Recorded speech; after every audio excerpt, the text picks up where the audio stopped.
Hey everyone, I'm Rather Incoherent, and today we're back again with the War of the Outer Gods and Harvey Walters. So why are we doing this again?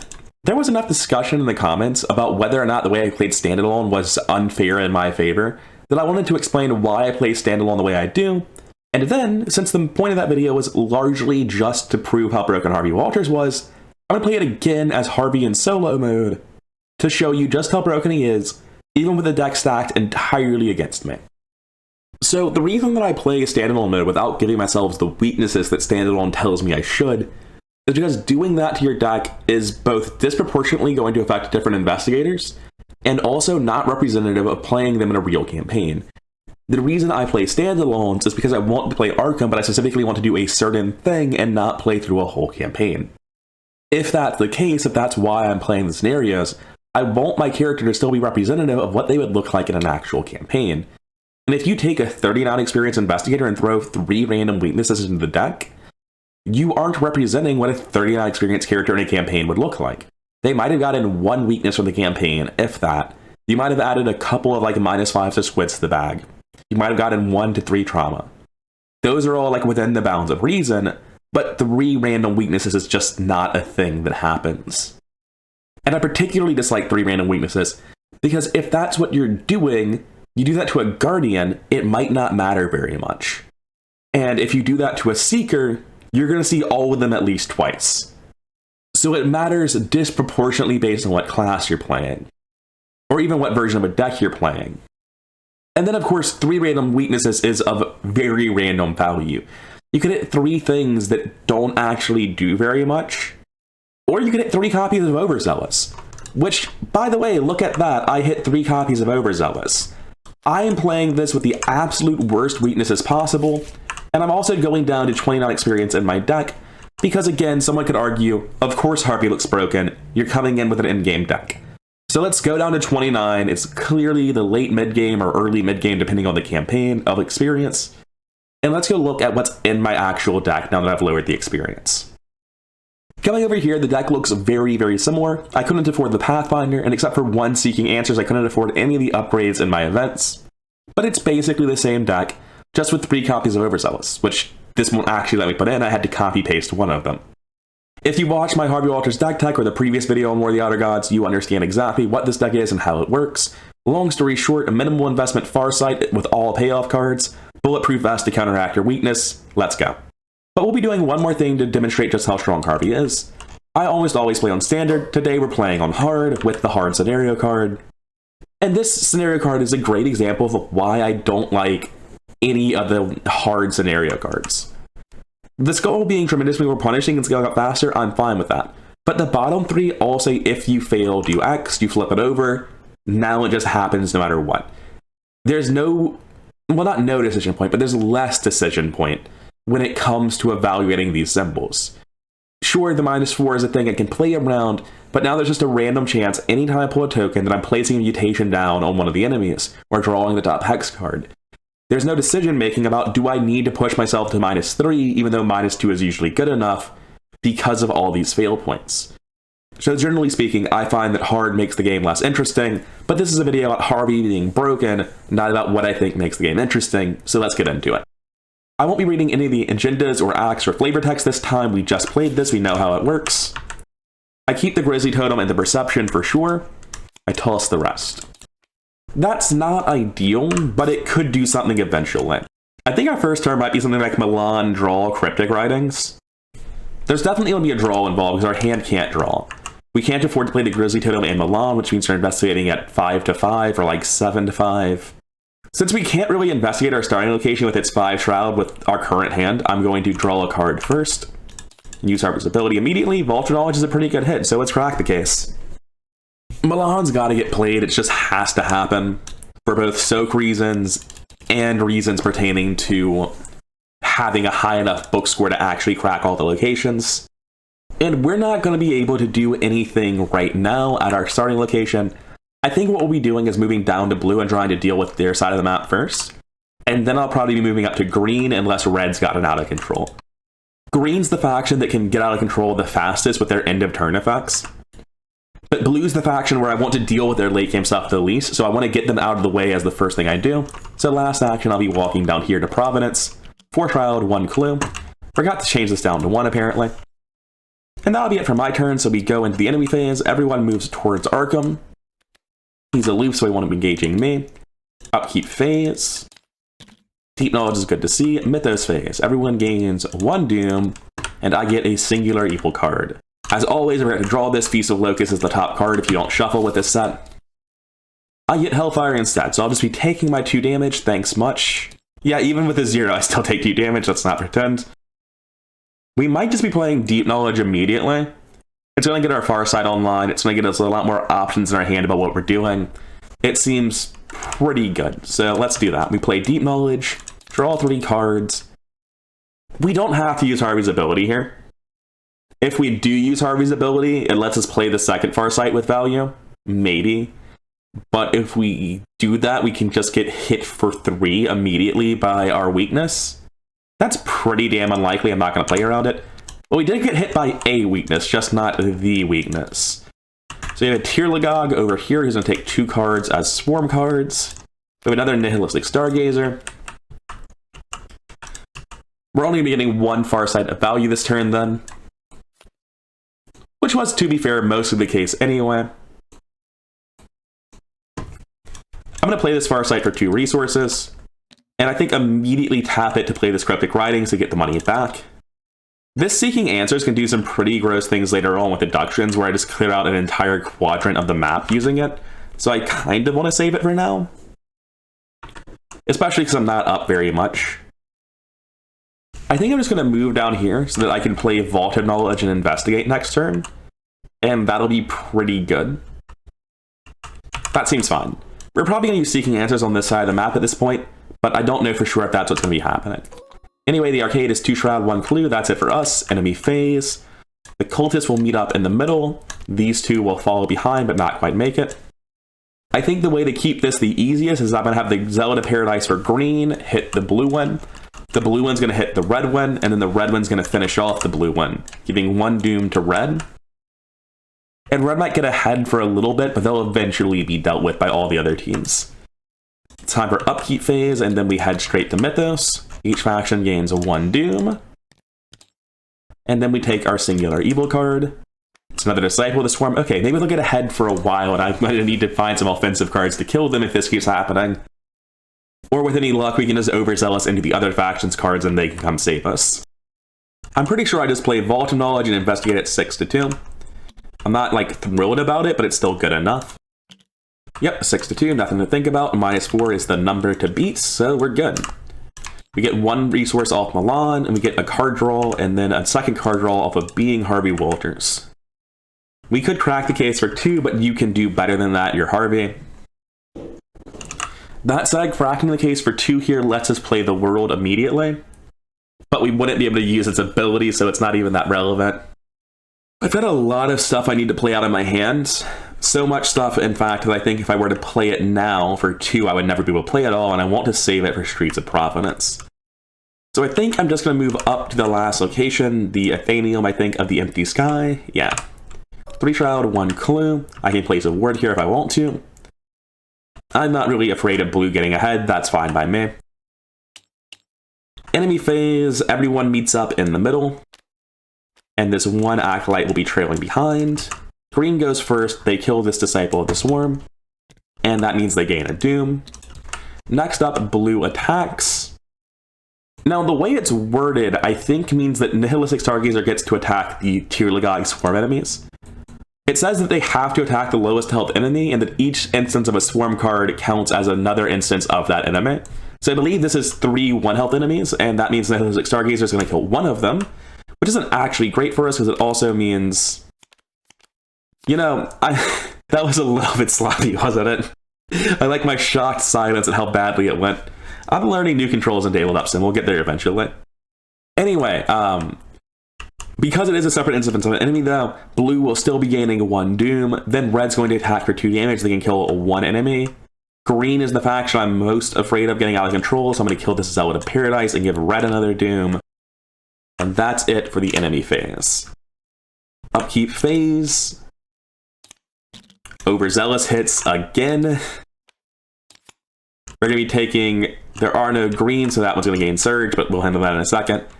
We'll be taking our Foot 4 test, failing and taking 2 damage again. Hitting both Hellfires before an agenda advances is really unfortunate. It's more likely with all these Overzealous though. There's really nothing I can do about it though, so like let's just take our damage. We'll hit Kirby's and Bulletproof Vest and be fine. This gains Surge, Feast of Locust. There are no Swarm cards in play, so it's just a 2-brain test. We're up by 2, but that's hardly guaranteed. We do pass though. That's it for Upkeep, Mythos Phase. Each faction gains 1 Doom. Red's about to advance, and our 1 evil card is going to gain Surge. And we give 1 Doom to the blue agenda. Very easy choice. I'm just not a fan of discarding assets I take. I'm not a fan of killing Milan or removing an idle asset I have from the game. One of those isn't even possible, and the other one does sort of kill my Milan. I believe it is Move Back, and I play Seeking Answers on the 4-tribe location to get both of these clues. You don't need every clue on the map. I think you're able to skip 2 of them, right? I need 3 to advance and then 6 for the next agenda. So I need 9, and there are 10 locations. So you get to skip 1 location, which means I don't have to get this. I can just investigate to do it, though. I don't have to do anything else. Now I can just draw cards through anything, right? That'll let me use a deduction on the skill check for Seeking Answers. I think my hand's just really, really awkward right now, and I've got to move over and say this is the location I'm skipping. And then I tap the far side to play Seeking Answers. I can play a card before that, but I just don't have the money to is the problem. So I'm playing the Seeking Answers. I'm committing Perception to test at 8 to 4. I really want to pass this. I commit Extensive Research to test at 10 to 4. 0. I draw a card. I'm Harvey. I draw another card. And I get 2 clues. And then we're going to be playing both copies of Crack the Case to gain 8 resources, going up to 10. Oh, I forgot to use this Vault of Knowledge and draw another card. Forgot it was in play. We're going to need to get this Grizzly Toto in play relatively soon to start drawing cards with it, so I'll just do that now as my next action. Also, we should totally pick up these clues. That was the point of the check. I got very seriously distracted there and gain a resource with Milan. Just sort of forgot everything except drawing cards, because that's what Harvey does to such an absurd degree. And it looks like to move up, we're going to have to play an Occult Lexicon to kill this Tierlagog. So I'll do that now. I spent 2 resources on my last action to play this and get my blood rights. Anyway, that's it for me. Enemy phase, this moves up. Blue attacks first. They kill a Swarm card from red. For some reason, if you go down over these buttons, it doesn't work. So it looks like what I have to do is I move that sub down. I have to just like slide it in from the top left right here. That's fine. I just needed to figure out how it works. Anyway, blue killed that. They're going to gain a Doom and advance. Can that effect actually advance the agenda?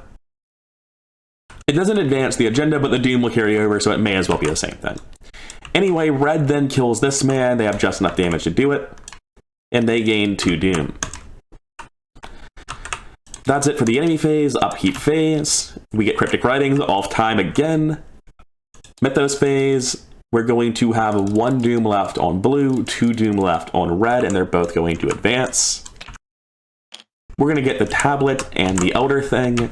We're going to shuffle in all of these cards. We're also going to spawn the Hewn Stitch Heralds and say we're the first one to advance. We're going to be doing our best to avoid that man. We really don't have much reason to kill him. And that's it. Now that we've shuffled all those cards in, spawned the Hewn Stitch and out of the tokens, we can move on to our Mythos card. The faction with the most enemies is red. They gain a Doom. Gross. They're kind of running away with the game this time. Anyway, it's my turn. I need to start doing proactive things. It looks like the only way for me to use my first blood right is just like hard playing it. I can't draw a card immediately. That's actually fine. This Disciple of the Swarm can live. Blue can kill it. I don't really mind that. And it's because they're so far behind red and Doom. That's why it doesn't matter to me. And I can just kill the Tierlagog with my first Occult Lexicon. So it's not the biggest deal in the world. Not thrilled about it, but I'm fine. I move in, the Tierlagog engages me, I play Blood Right. I think I want to shuffle this one back in. Normally, I think that would be right. but I think that Ancient Stones combined with a relatively low number of enemies I probably need to kill, and the fact to have 2 Farsights in hand without having enabled them yet means I draw 3. So we're going to draw 3 cards with this Bloodright. It looks like they're drawn simultaneously, so I would have drawn all the cards, which is still 8, and I would have taken 2 damage from Thrice Damned Curiosity. It is a little bit spooky when Jeremiah Kirby just doesn't show up and neither does Bulletproof Vest and you draw both copies of Hellfire, isn't it? Do I kill my Milan Christopher for this? Am I that desperate for health soak? I am. I'm going to kill Milan, go down to 2 health. Anyway, I have to discard at least 1 card for this Bloodright to kill the Tirlagog. It's going to be Deduction, probably. That sounds good to me. I discard the Deduction, Bloodright as well, spend a resource, and kill the Tirlagog. If I play Jeremiah Kirby, that probably lets me use Farsight to play a card. So I'll play Jeremiah Kirby as my last action. I'm going to declare even, as I always do, and try not to get too unlucky. That's pretty far from unlucky. Okay, cool. We need to play out some cards, it turns out. So I will be Farsighting this economy card because I'm pretty much out of money at this point. I'm going to play Shortcut just to move up and get things happening. And not discard cards, more importantly. Enemy phase, the Huge Cinch Herald goes first and kills this man, which will give the blue team 1 more doom. Upkeep phase, Ancient Stones is great to see. I can finally start killing things. I should probably reveal this location. It's 4 Shroud, 1 Clue, action I'll never use. Top of the round for doom, green advances. We'll add this Cultist to the bag. We're going to add these cards to the Mythos deck. Now it's time for evil cards, or singular evil card. It's another Tirlagog. It's fine, I didn't need these cards. Now, I'm not a fan of letting the Tirlagog get to the Huge Cinch Herald, because the Huge Cinch Herald will kill all 3 of them and gain 3 doom immediately. Anyway, it's my turn, and now that there are no Acolytes alive because it just died in the war, I spent all my clues and advanced the act. It's going to put the Pocket Dimension into play, and that's pretty much it, right? Apparently, when I was supposed to advance the first agenda, I grabbed the act instead of the red agenda, but it's fine. I know what they do, apparently. Anyway, we just put the Pocket Dimension into play, and for the red agenda, there should be 1 Tirlagog set aside still, and that's it. And that's where we're at, so we're good. To win this, I'll need 6 clues. I'm currently at 0. There are 3 up here, 3 down here, so I just need to finish off these last 2 sections of the map. Harvey, like mini Seekers, feels a lot worse in 1 player, not because he can't kill the enemies, but because he can't get multiple clues at a time, because all the locations just have 1 clue at them. My inability to make meaningful use of deduction, where I'm just like, yeah, throw it away with the Bloodright, is really upsetting. I believe I just want to play Milan, investigate with the cryptic writing, and draw a bunch of cards. That sounds pretty good to me. Or with a Grizzly Totem, rather. I'm going to take a normal investigate action. I don't need to do that, actually. I can tap the Farsight, use Burning the Midnight Oil to gain 2. I'm going to commit this Perception with Grizzly Totem. My base is up to 7, and this gives me 8, 9, 10 to 4, plus 6 seems more than good enough. We will take the clue, gain a resource from Milan, draw 1 card from Perception, 1 card from myself, 1 card from Grizzly Totem, and 1 card from Vault of Knowledge, just doing Harvey things. They gotta bite us eventually. We hit Overzealous. We draw 2 cards. This is going to give 1 doom to the faction with the most enemies in play, or is it the one in the lead? Most enemies in play. That would be red, because each of these counts as a separate enemy. And green gets a Zealot of Paradise. Glad I advanced the act and didn't forget to do that. Next action, I play another Farsight. I tap it. I use it to play... Actually, I don't tap it. I move up to this location. It is a 3 Shroud, 1 Clue location. Action, draw the top card of the encounter deck to place down a ward. I really don't care about that. I use the Lightning Bolt to play Burning the Midnight Oil. This turn, I played Milan, I moved, and I played a Farsight, so I should have flipped this action and forgot to. But Burning the Midnight Oil will give me 2 resources. I'm currently investigating at 7 to 3.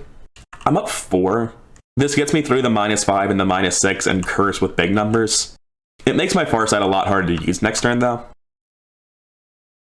So I'm not going to bother. Skull is -2 at the moment. We're good. We will take this club. That's it for us. Enemy phase. Everyone is going to move towards each other. Let's not forget this Acolyte we just spawned. Upkeep phase. Shortcut is great. Top of the round, red advances immediately. They're going pretty fast. We're going to add another squid. I was hoping to avoid this. First, we shuffle this into the encounter deck, the remaining Tierlagog, and then we spawn the Droning Horde at the Burning Pit. Droning Horde is a 6 swarm card that gets an additional swarm card from every investigator. I currently have 1 card in my deck. I've never had this happen before. I have to go look up how swarming works with an empty deck. Because the way we've played it before, without like looking at the rules, what made sense to us is it doesn't really. And the reason I don't think it works is that you shuffle your deck because you need to draw a card from it, and this isn't drawing a card. So unless swarming specifically mentions this scenario, then I'm pretty sure it just doesn't work. Swarming keyword represents a pack of enemies operating in unison, blah blah blah. Place the top X cards of your deck face down underneath the enemy as swarm cards without looking at them. The main enemy is called the host enemy. Some effects may add swarm cards, doing the same process. If it's unclear, the lead investigator does it.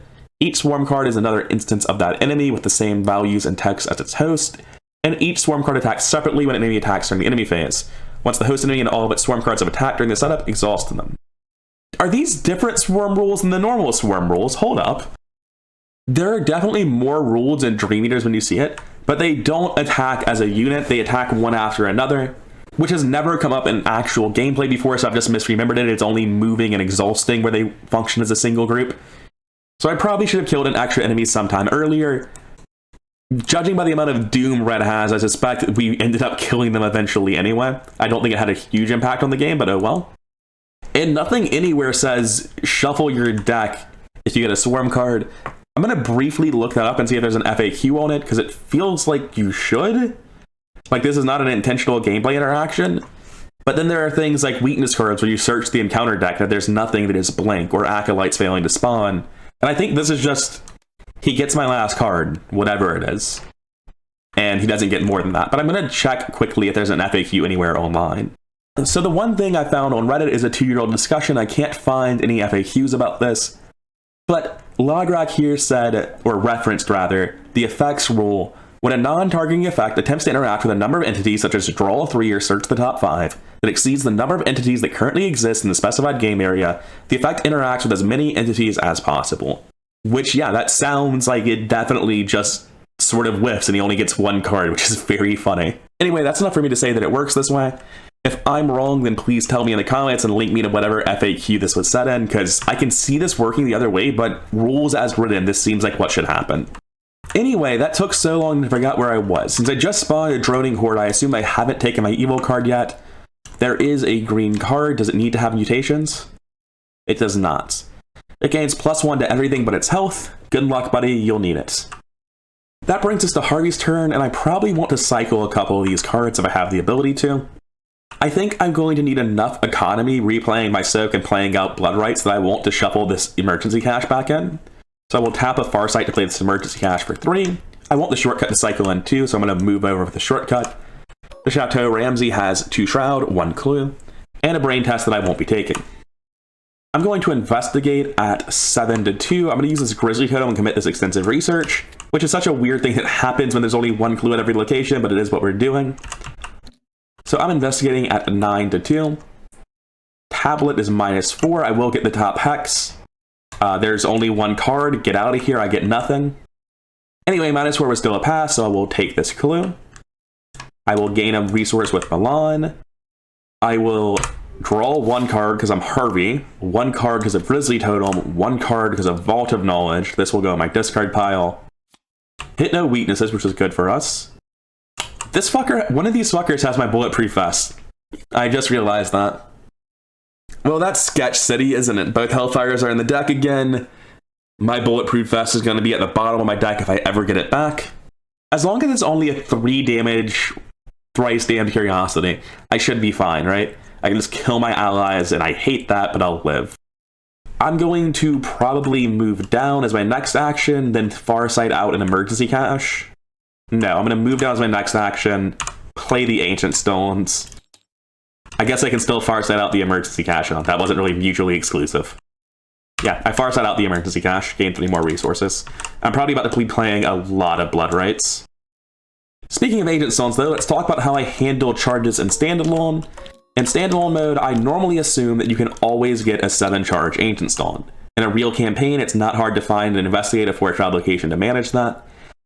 And if I couldn't find a 4-shroud location, I'd honestly be greedy and refuse to do it at a 3-shroud location and wait till the next scenario.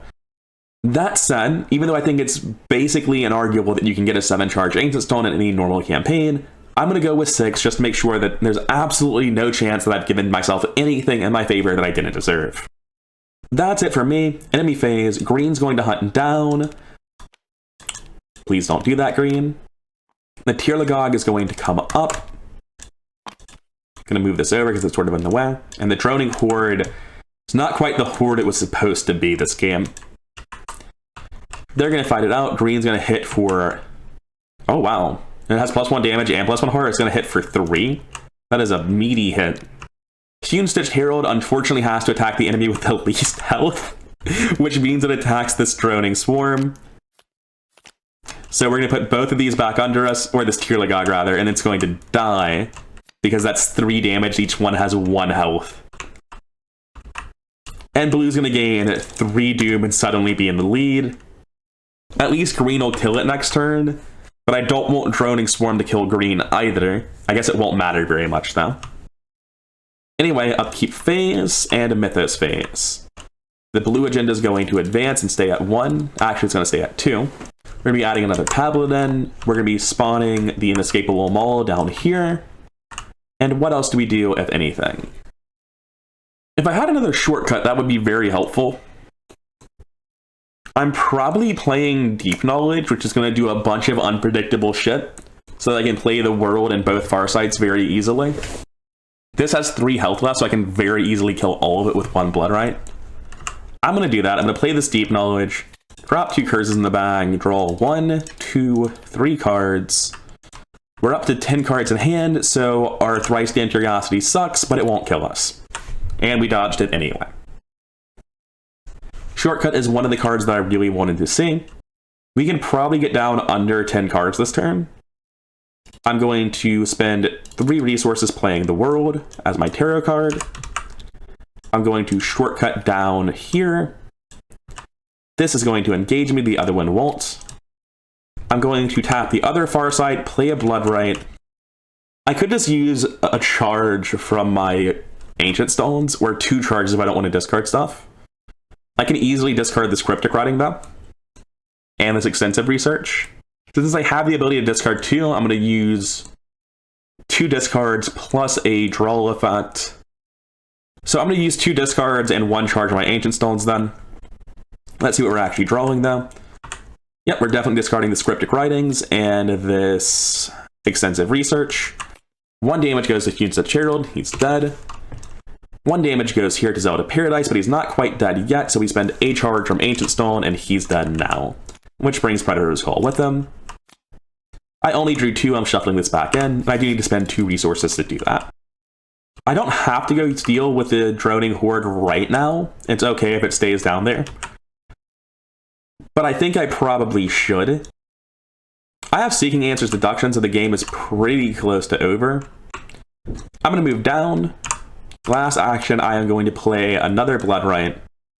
If I hadn't used both my Farsights, I could have used Burning the Midnight Oil and the draws from it. Actually, it only hits for 2. Both of these guys will hit me, but they're only going to hit for 1 horror each, and I have tons of horror. So I'm not going to play the Bloodright. Instead, what I'm going to do is I'm going to use my last action playing Burning the Midnight Oil, gain 2 resources, get hit for 2 horror as an opportunity attack, and I'm going to commit Perception to this test. I'm going to use Grizzly Venom as well. We're testing at, I believe, 10 to 4. Yes, we are. Nothing more to do about it. Let's see how it goes. -1. You know, if I auto-failed that, it would be pretty bad for me. I guess I'd still have 4 horror left plus my ally soak, so it wouldn't have been that bad. Anyway, we draw a card off of Grizzly Totem and off of Vault of Knowledge. We use 2 charges from our Ancient Stones. This one goes on the bottom of my deck. This one dies. He has victory, so he goes over here instead. Oh, and I draw 1 more card because of Perception. I can tap the World now, but I really don't want to draw my Thrice Damned Curiosity and just kill myself for no reason. Right now, the game is very nearly over. I just need to reveal these two locations. Farsight is seeking answers with deduction. I get all the clues and then take a bunch of book tests to kill the hub dimension. So I'm not going to use the world, even though I could. I think it only increases my risk. Enemy phase, the inescapable maul hunts after me. Upkeep phase, we don't hit thrice damn curiosity. That's good. Everyone's going to gain 1 doom. Nothing bad happens. Evil card, Ravages of War. This is an elite enemy, so it doesn't affect it, which means it gains a surge. Bringer Paradise in a spot up top. If the game was going on long enough, you would gain a bunch of mutations and start putting Doom on the Greek agenda, but the game is not going on long enough to do that. So I think I'm going to move. 1, 2. We have a 3 Shroud, 1 Clue location, and a 2 Shroud, 1 Clue location. We're going to tap Farsight to play Seeking Answers. We're going to tap Grizzly Tome to commit Perception to it.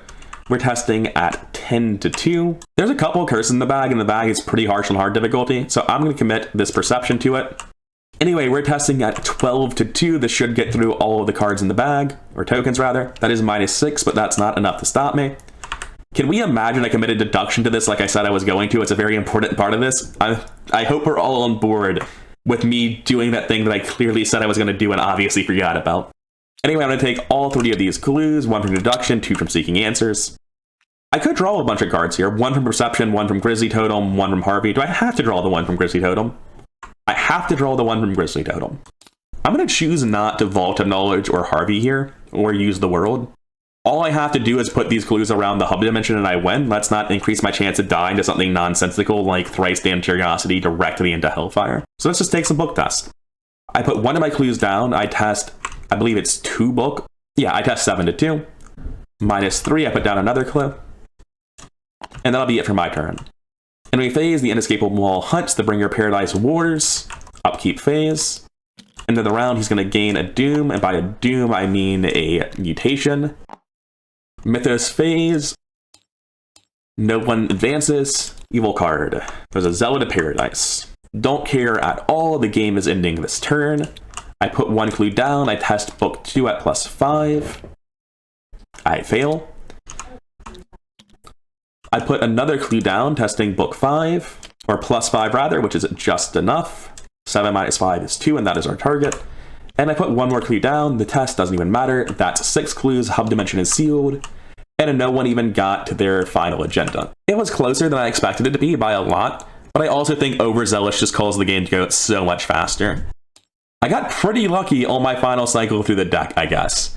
Not hitting Bulletproof Vest ever absolutely sucked, but thrice damned curiosity with all 3 copies of Overzealous left in the deck is pretty lucky.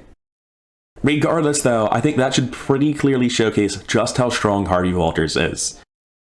With 3 copies of Overzealous and swarming cards stealing my primary means of soak by which I stay alive, Harvey Walters still won with 2/6 baseline soak remaining and a bunch of soak in play, more soak in hand, most of my damage still available to me, and I wasn't able to capitalize on any of the cards like deduction or extensive research like you normally would be because there weren't very many clues at locations.